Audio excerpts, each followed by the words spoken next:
Okay. All righty. Hello, everyone. It is Suzanne back with another podcast episode of Energy Unleashed with my co-host, Kim Hess, who is Oh, bright and sunny today. Look at you. I know. Look at me. Just all You're sunny. awesome. Yeah. I Just needed it sunny, this morning. I needed bright colors. I was feeling a little heavy, which is right? interesting about the topic that we're going to get into. So, Yeah, for sure. We are actually not going to use a client situation today.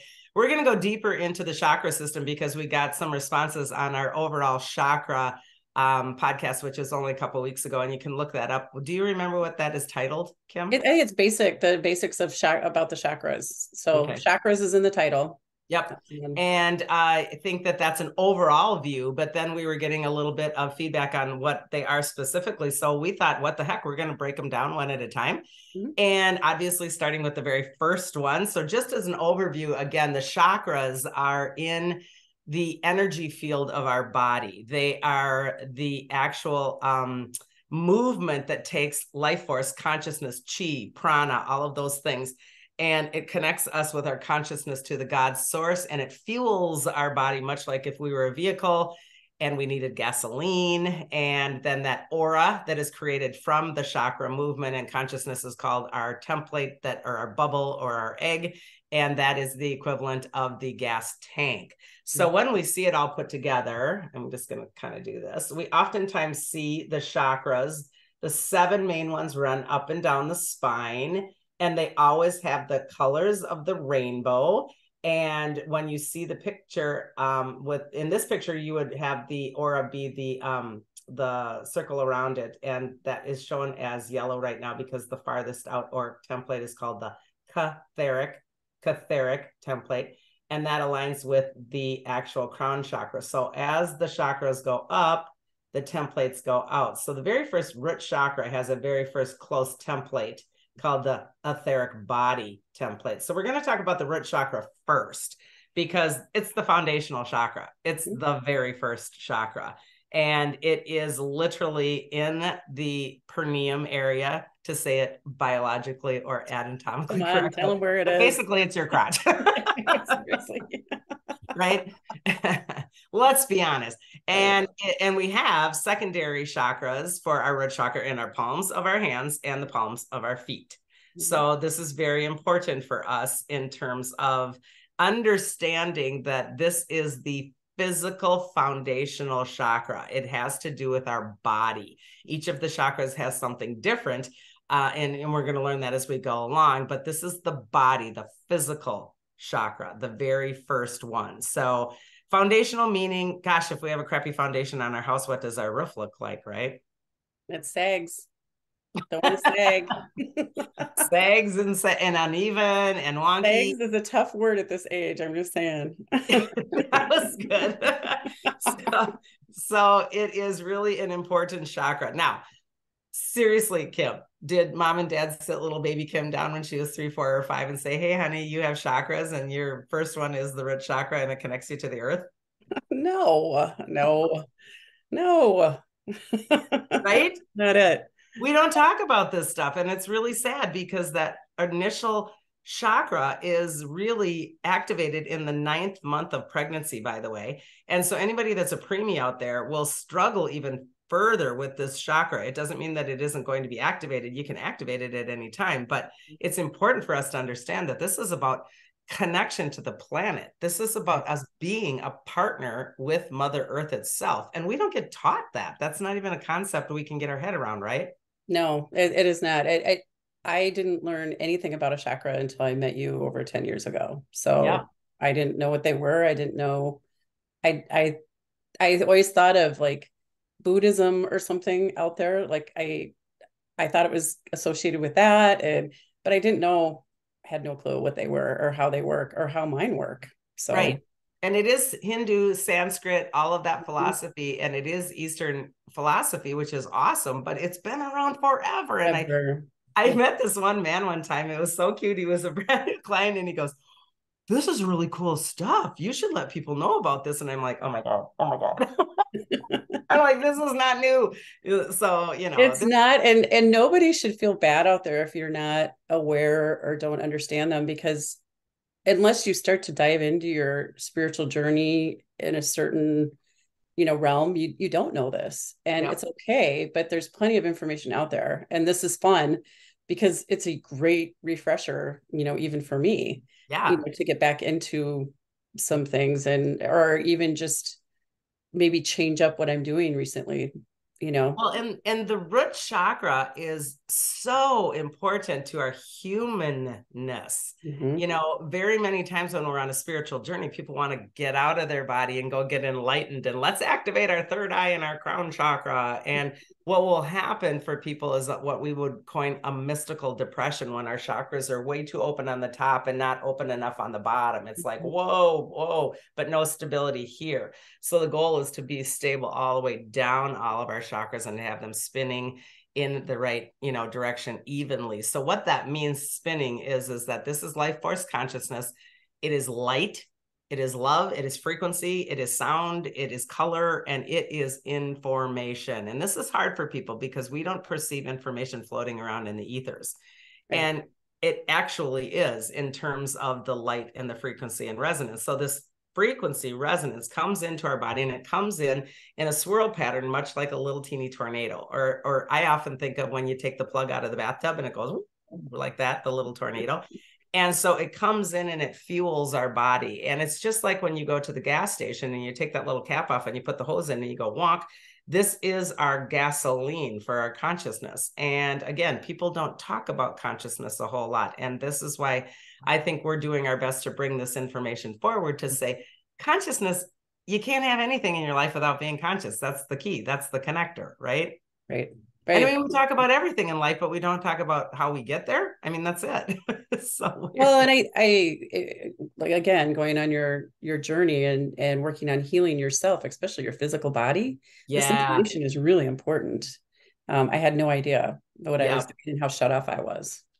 So let's break it down a little bit. Basically, this is the physical chakra. As we progress through the next couple of podcasts, you're going to see some are about emotional, some are about mental, etc.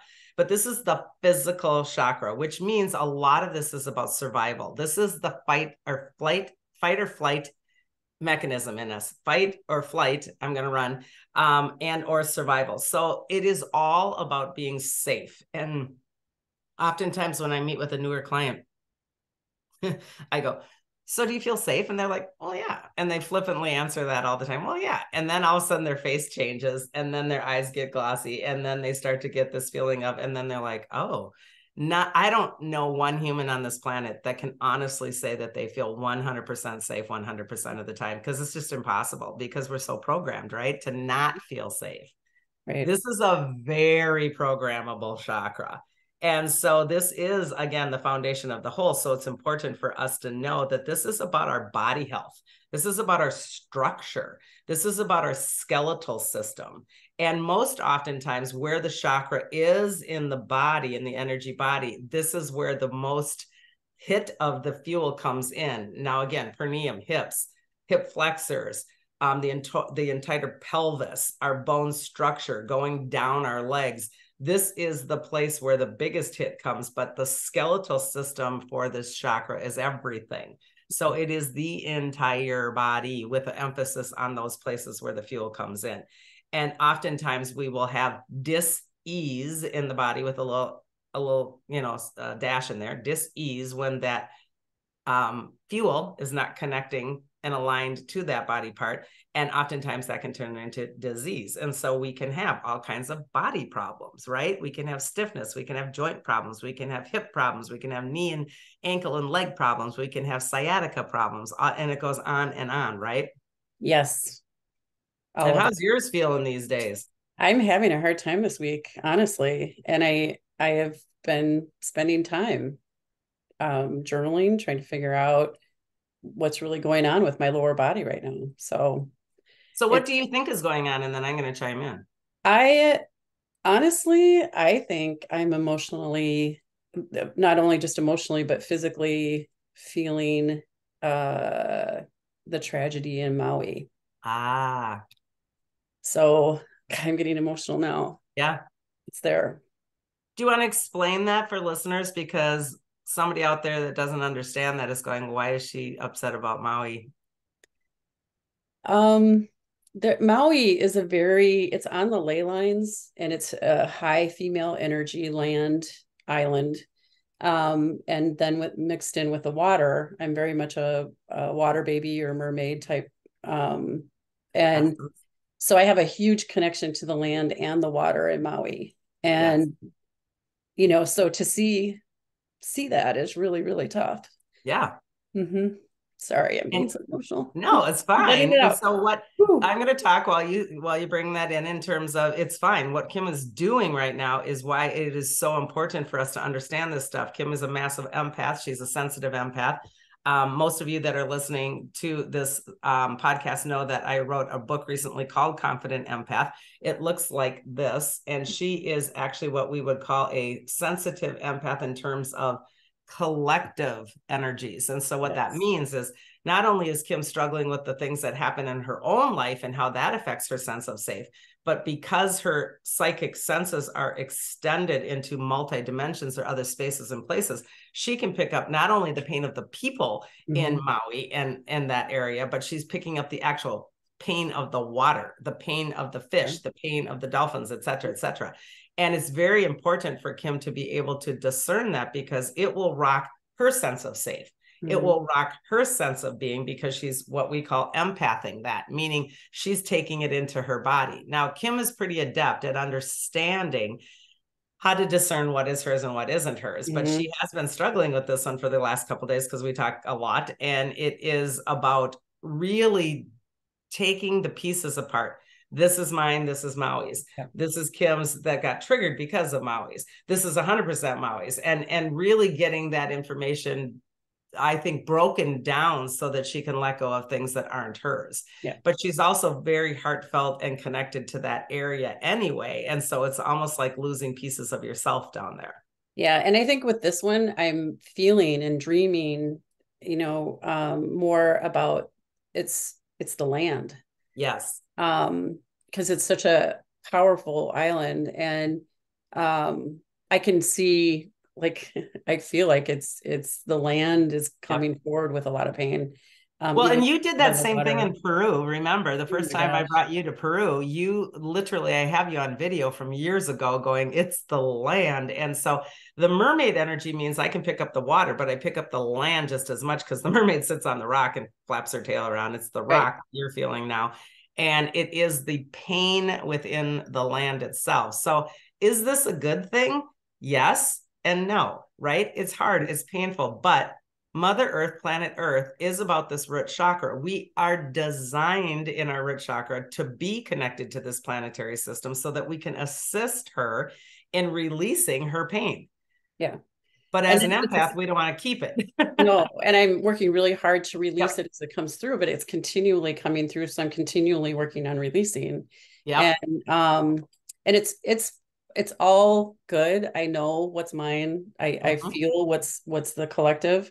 In fact, a prayer came through yesterday. Wow. On Maui, and it came through really fast. I haven't even reread it yet because it was about the people, land, and water. And so that I stood outside in the grass, and I'm working on grounding myself, realizing what's mine, what's not, releasing. It's been all week of working through this because it's big. Yeah, this is huge. And it's going to affect your next chakra and your next chakra as well, by the way. And we'll talk about those in other podcasts. So yeah, it's the foundation. And for somebody that empaths that big, it's going to go through the system. And that's part of the release, right? I mean, that's part of the release. So grounding, you said, is what is so important for this chakra. And oftentimes we'll say, well, ground yourself. And I remember my mother, who's now 89, back when I started this, she says, you're always telling me to ground myself, and I don't even know what that means, And so it was always so funny because I assume people know what ground yourself means, and they don't. Necessarily, no. Do you want to explain to them what you do when you ground yourself? Yeah, for me, I didn't realize what this was until, like you said, my first trip to Peru, because you would tell me this. I knew you before that and have sessions with you, and I'm like, whatever, okay, I'll walk in the grass. I'm like, But honestly, in Peru, when I sat on the ground, like my rear end root chakra right on the ground, that's the first time that in a meditation I had bountiful colors. That's Mm, the first time that I actually saw like faces and animals and different things in the meditation that I had.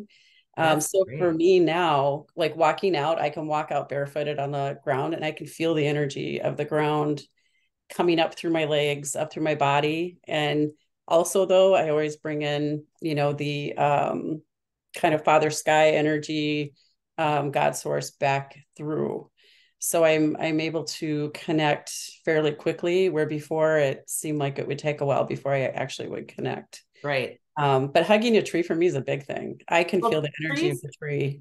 yeah, trees are a perfect metaphor Mhm. because we are grounding much like they are in terms of our root, meaning our roots, like they Mhm. do. So a tree is the greatest metaphor, and go hug one if that resonates. And toss what doesn't hollow Yeah, as right. always. But lady told me to go hug a tree. So it is important for us to understand that our actual magnetic system is going into the earth itself as roots so that it can connect to the heart of Mother Earth. Mhm. And this is about the top of the tree can go up to that Father Sky electric energy, waving and, flexible and bending with the wind. But that root structure is like, no, I'm in, I'm safe, I'm strong, I'm foundational. And so it's a great metaphor. It's a great meditation to do.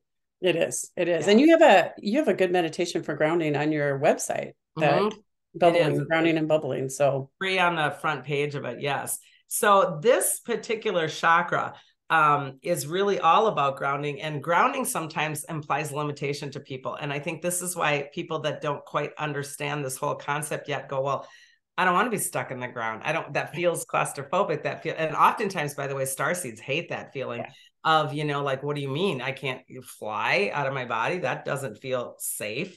And this is something that I really worked hard at and still do as a starseed, in terms of when I would ground way back when, I would get more scared grounded because I felt the limitation until I really was working through this. Limitation is important because we can't manifest without limitation, meaning limitation creates a benchmark and some semblance of a boundary.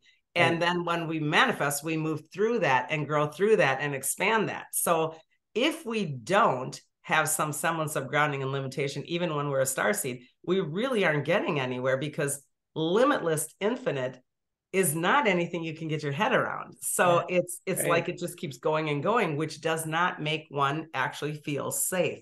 So even for any starseed out there that's like, I don't like grounding, figure out how to do it differently. And what I do is I ground into the earth itself and I lock into Mother Earth's core. And most people will do that and then come back up to their body, like Kim says. What I do as a starseed is I lock into her core and then I push through her as a planet, and I go really bigger with almost like a toroidal kind Mhm. of field that's huge and enormous, but I still lock in. So when I learned that kind of grounding mechanism and expand but still lock into the planet, it makes the starseed body feel much more safe. So it's all about feeling safe in the body. Right. That's a really great point. And I haven't been doing that motion as much. I've been really going in and then back through and up. But that motion does bring a whole different feeling of protection Yep.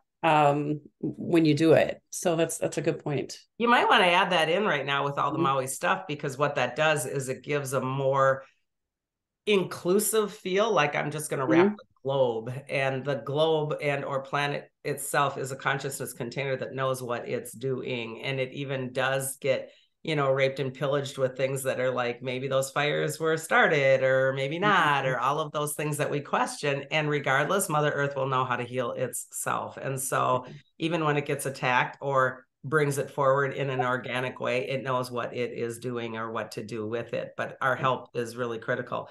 So again, when we talk about our bodies, the hard thing about this, I used to teach chakra classes individual like this, and I remember talking about the body at one point. Growing up Catholic, and I'm not knocking Catholics, but growing up Catholic, we didn't have a great sense of our body. We didn't feel good about our body. We thought that, and a lot of really old, Catholicism is you drop that, that thing, and then you're free and wonderful up in heaven without that body. That all of those messages are really poor for us to feel good about our physical body. Yeah. I mean, we are dirty. You're doing bad things. You look too sexy. You don't look good enough. And all of this really self-degrading kinds of thoughts and patterns and narratives have really destroyed the foundation of someone connecting to their body. And I think that's why we are so off in this chakra. I agree that it's there's a lot of shame and guilt, and it's what you shouldn't do. And I do agree with that we were not connected to the ground. I was very shut off from Mother Earth, growing up in that environment. And not just Mother Earth, but your own physical self. We didn't even know how to make friends with our physical self. And so here I am, in my 60s, trying my best to look in the mirror and go, no, this is a great vehicle. You can work with this. It's really hard. And this is something that really, I think people struggle with because of the narratives of what is this body for, and we were often taught too, that this thing is only, a suit that you're wearing. And this is only, for a finite amount of time. And then you go back to heaven when everything's wonderful without that body. And it's like, well, no, the body, the physical form is the experience on behalf of Source right now. That's what you need in terms of the experience, or you don't have the body to experience, right? It's like divine vehicle and vehicle. It's amazing. Right? But looking in the mirror and telling yourself that is not easy. It's very confusing. And when that chakra is not working well, I'm going to read from my actual own book here. Okay. So in this book, in the end of it, in the chapters on the appendix, we have, I've broken down the actual individualized chakras in many, many ways, but I wanted to do a couple of characteristics of the root chakra specifically right directly from here so that you know what you're getting if you have this book. When it is an underactive chakra, meaning I'm not getting enough gasoline in this root chakra, what we find in the physical form is physical fatigue, lack of stamina, disorganized, lack of focus, feeling disconnected. We're floaty, we're flaky, we're fearful, we're anxious, we're restless. We worry, especially about financial security. This is the chakra where we talk about feeling safe. And most humans sadly equate safe to materialism and money. Yeah. And we get messaging as we grow up that you're safe if you have a 401k, you're safe if you have a bank account, a home, money in your wallet, all of those things. So when we are fatigued and our body isn't working, we will oftentimes flip into that mental narrative of, I'm not safe because I don't have enough stuff. I don't have enough money. Right. And I think that to add to that, emotionally needy is a huge, because you're needing and trying to get that validation and all the wrong things, outside of yourself. Yeah. Because you have low self-esteem, Correct. Right. Yeah. This is the safe chakra. So if I'm not safe, I'm going to go outside of myself to make sure that somebody makes that safe for me or gets me safe or validates my safe. So that's the underactive, meaning I don't have enough gas. Now, chakras are amazing because we can have an overactive chakra also, meaning like, oh my God, I got so much coming in and it's out of control. I haven't balanced it with my other chakras.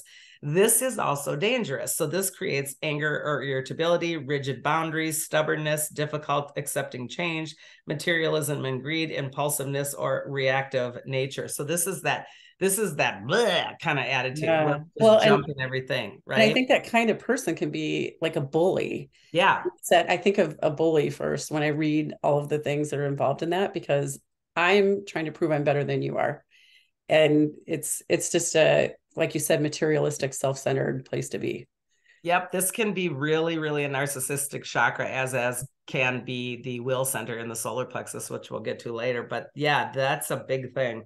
So what are the things that you do? You talked about putting your feet on the ground. What other things do you do to actually get your connection to Mother Earth?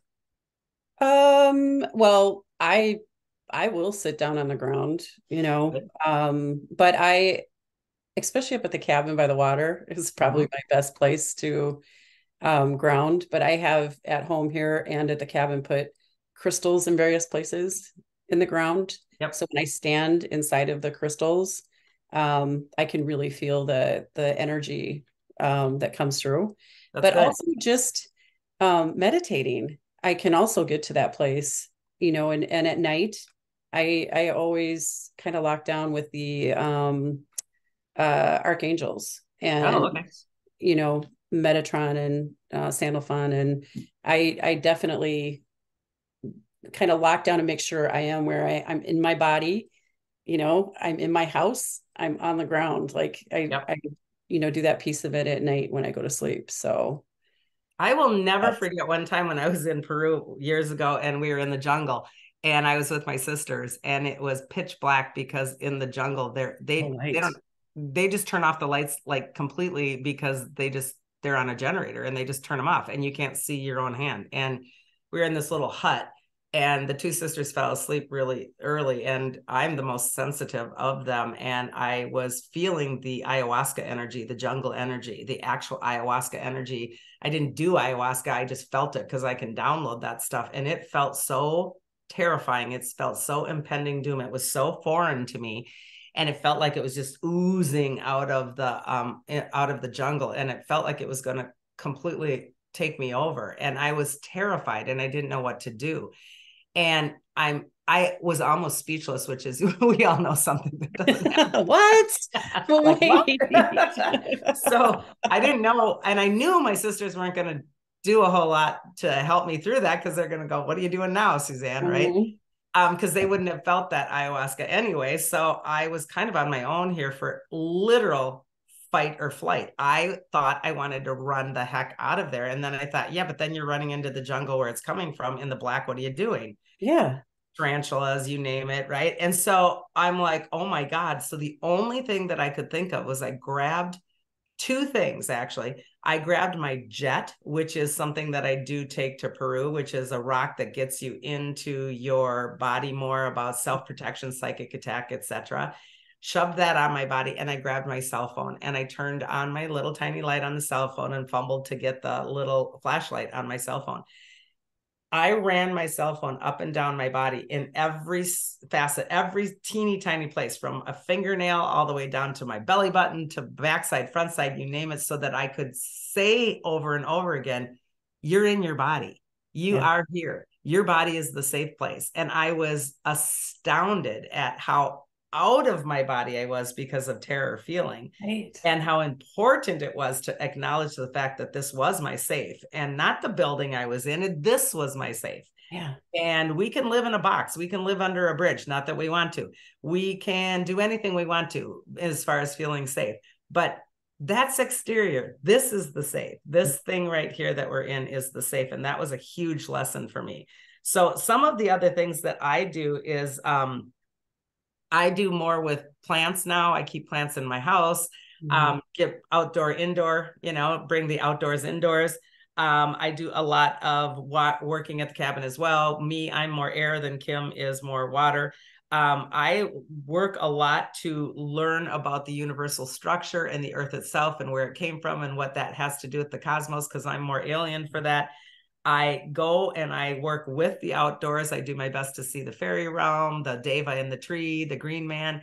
I do a lot of that stuff and I just lay. And last weekend, I actually was just absolutely doing a couple yoga poses up at the cabin. The yoga poses are for each chakra, and the ones that work for this particular chakra are Warrior Two, standing forward fold, garland pose, head to knee, forward bend, easy pose, mountain pose, bridge pose, mostly meaning you're over with this body and you're connecting, with the actual planet itself. And these are all in my book and also online if you search enough. But those I think are very, very important.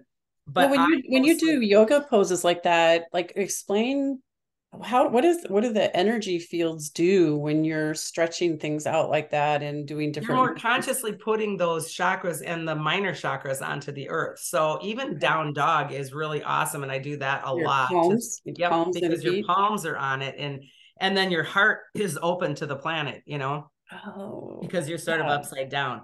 Right. More so though, when I'm really off, I don't do, because I'm not a huge yoga person, but that's one of my things I'm looking to get more into. But in the meantime, I work a lot with the rocks. So for me, the dark rocks work, the black tourmaline, the black obsidian, the black, and yeah, right.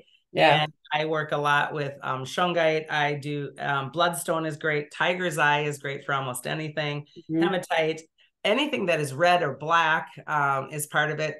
A lot of times I work with my clients with actual petrified wood Yep. and other things that are like petrified whatever. I mean, I even have some rocks that are just petrified mushrooms or petrified whatever, Mhm. coming from the earth itself, so that you're getting that resonance and frequency of being planted in it. It's really important. Mhm. No, agreed. I've got petrified wood. I have a petrified whale ear. That's my water one. Oh yeah, that one's real. I used to have those. I wonder what Use it happened for to mine. both. Oh my God. Yeah, Yeah, they're crazy strong.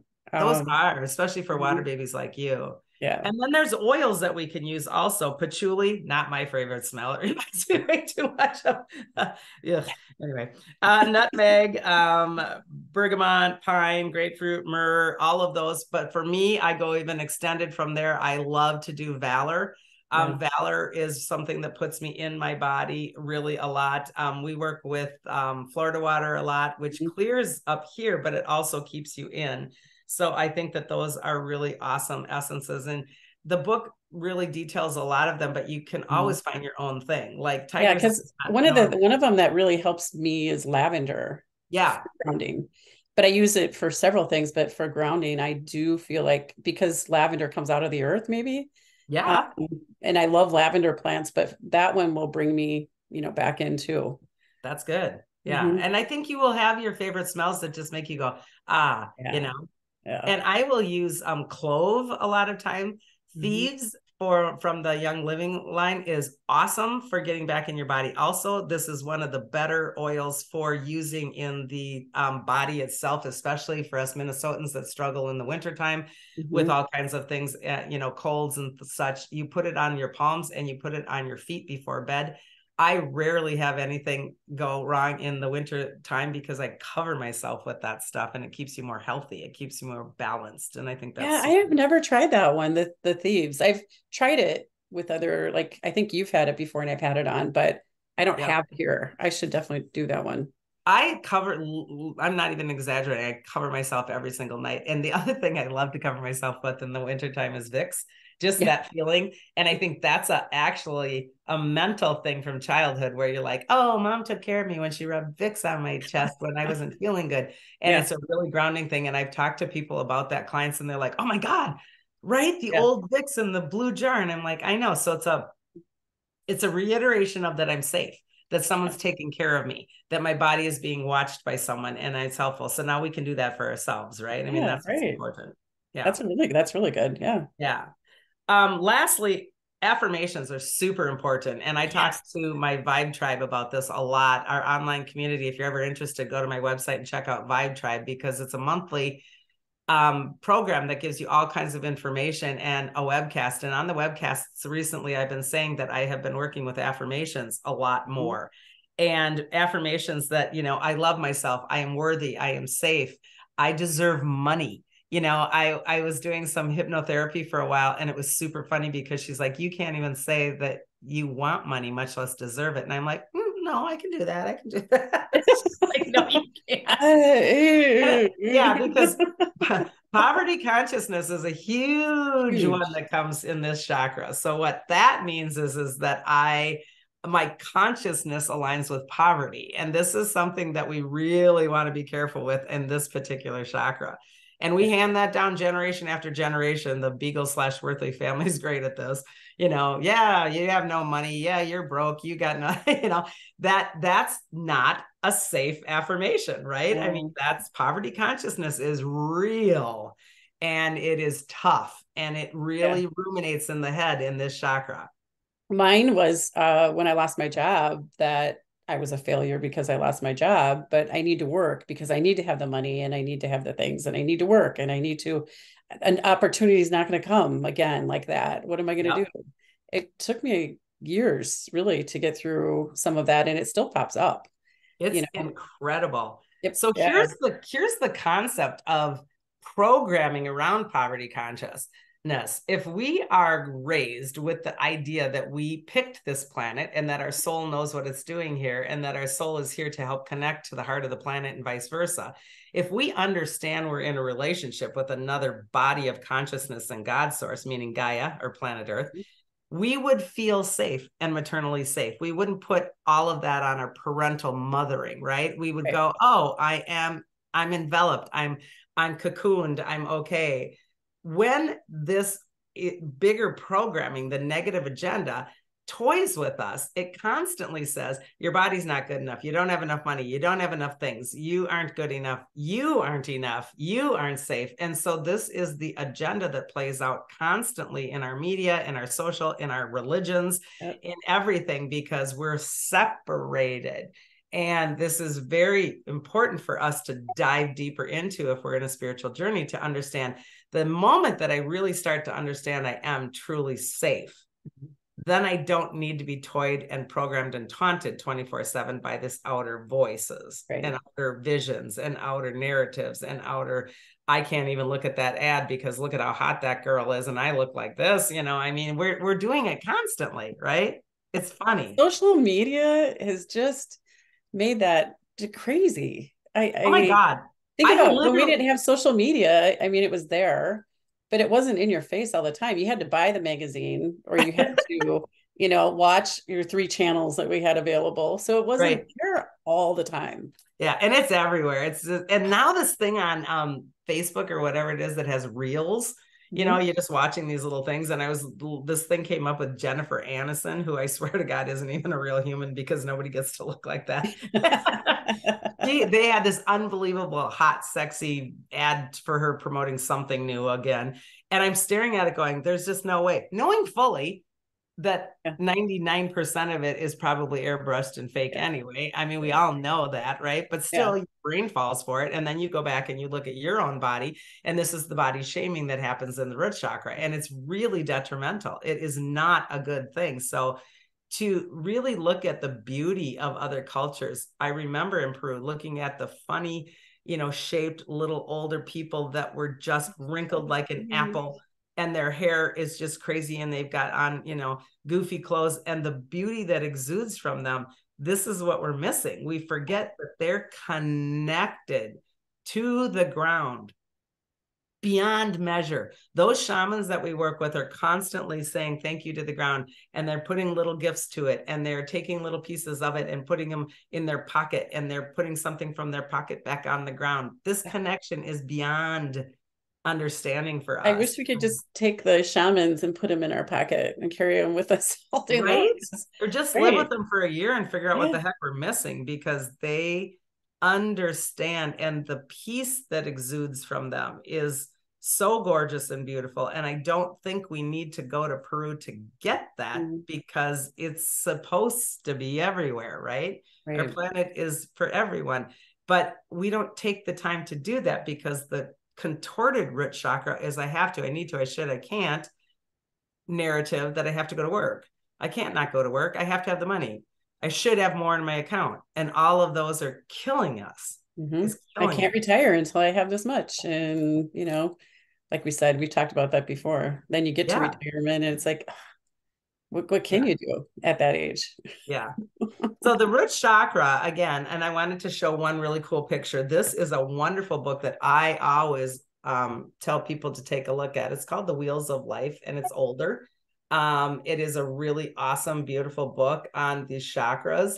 It's very, very inclusive, but they've got a really cool picture of the sciatica nerve, because this is literally our leg, and our leg is like the tree root, and it comes all the way from our perineum up on the top in the crotch area, to be blunt again, all the way down these legs, going through the thighs, the knees, the hip flexors, obviously the ankle, the feet. And when we can see it rooted like that, it's really important for us to understand. Oftentimes when I am working on people and they have root chakra problems, it will be in the knees, the legs, the ankles, but mostly in that hip flexor area, the joint. I call it the Barbie hip too, where the little ball from Barbie's leg goes in that little socket and it feels like this is always out and wrong.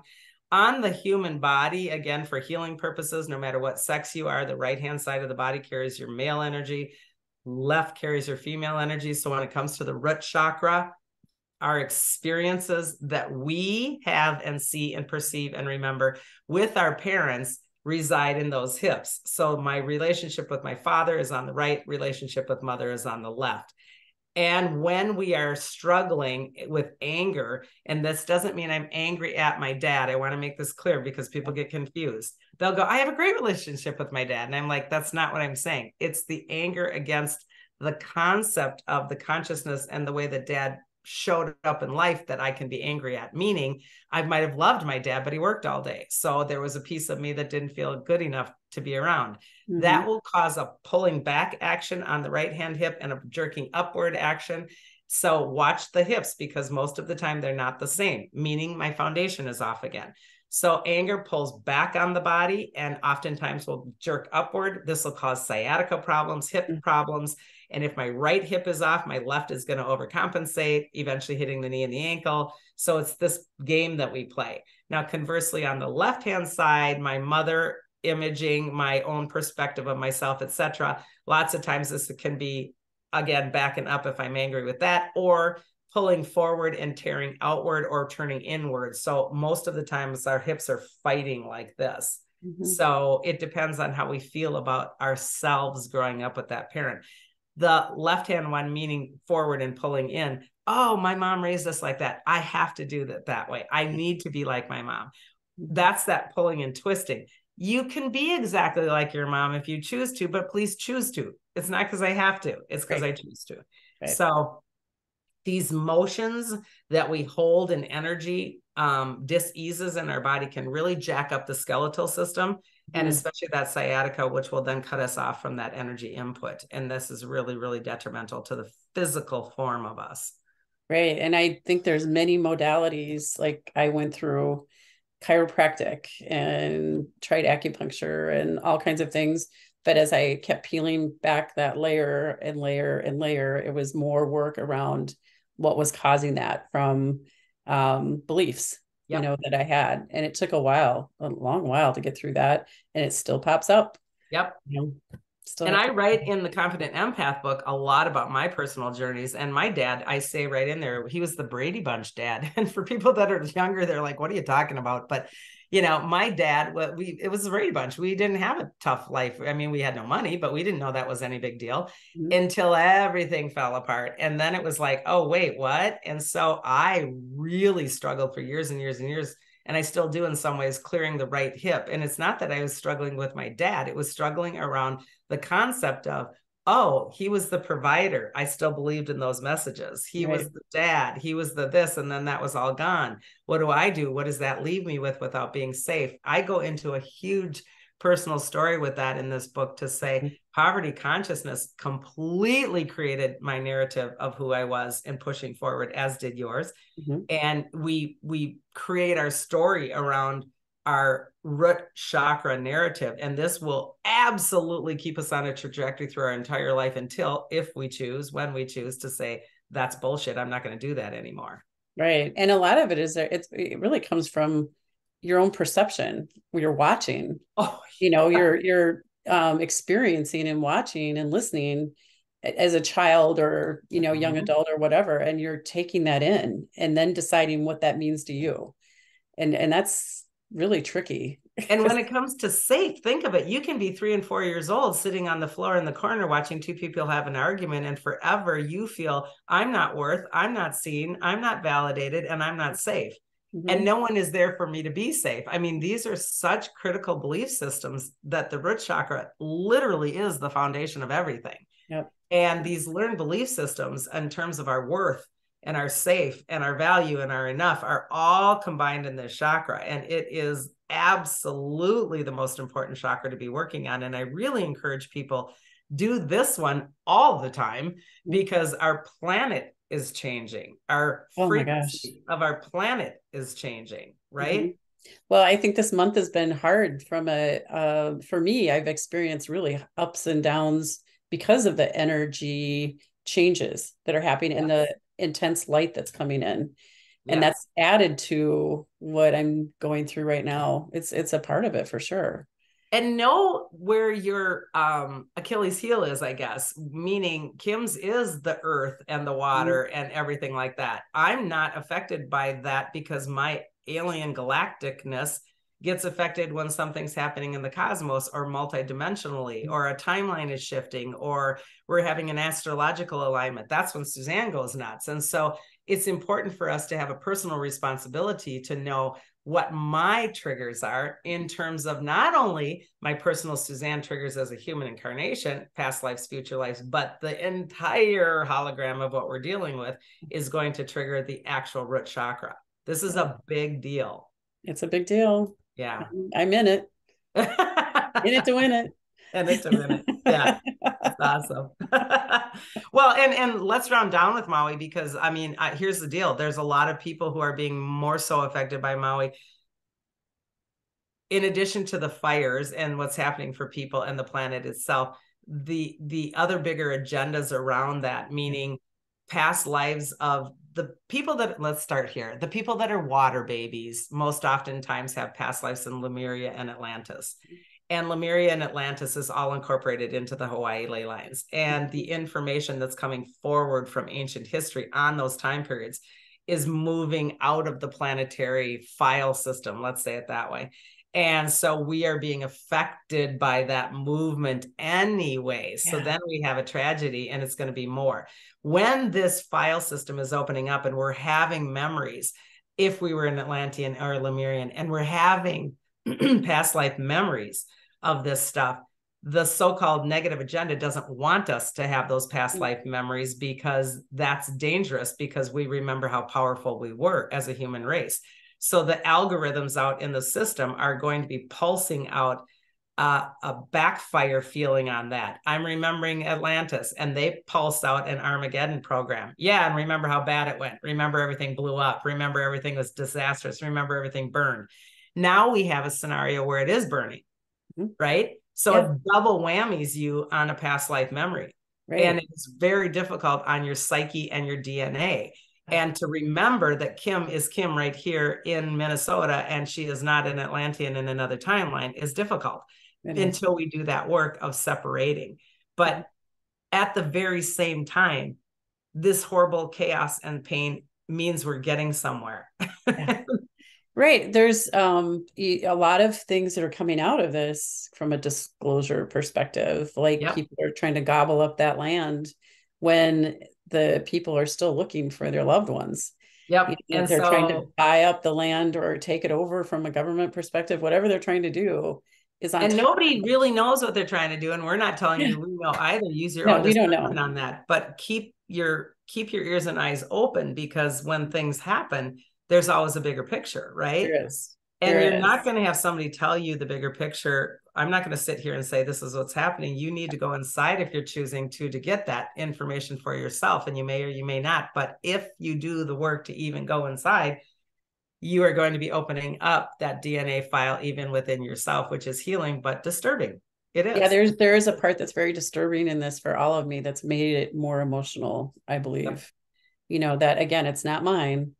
But what is it? It's just keeps rearing back up this week. So, and how I write it in Confident Empath is the empath is designed to feel all of that. This is your gift, but it is important for us to get that information back to source, meaning feel that energy, but get it out of the physical form, especially out of the root chakra, because the root chakra needs to go back to source energy to say, this is what makes me feel unsafe as a human. This is what happens in my body. This is what happens in my soul or my DNA or my, or my fascia or my whatever. Get as detailed as you can if you're doing this work, and get that information back to source energy, because then if someone else is coming in an incarnation and they're in between lives deciding, am I going to planet Earth?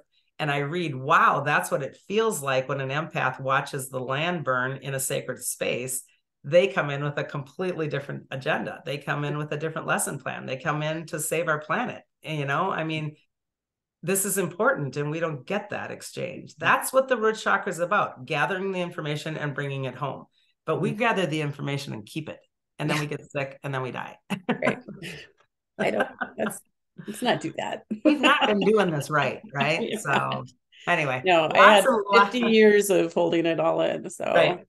Lots and lots and lots of information in the book Confident Empath, especially in the back part where each chakra is really designated. Again, Wheels of Life is a great resource. We are doing as much as we can. We're going to break down each chakra over the next couple of weeks. And if you have questions or comments or concerns, please put them in the comments area so that we can maybe catch up and expand if we need to do more on a particular subject. So exactly. Yeah. Right. Yes. Anything else from your end there? Nope. Just let us know. Yeah. Put the comments in so we know what you're interested in. Great. And in the meantime, please like and share and subscribe if you choose to, which we hope you do. Yep. And we enjoy being here for you. Again, take what resonates and toss the rest. Until next time, everybody, cosmic hugs. Goodbye.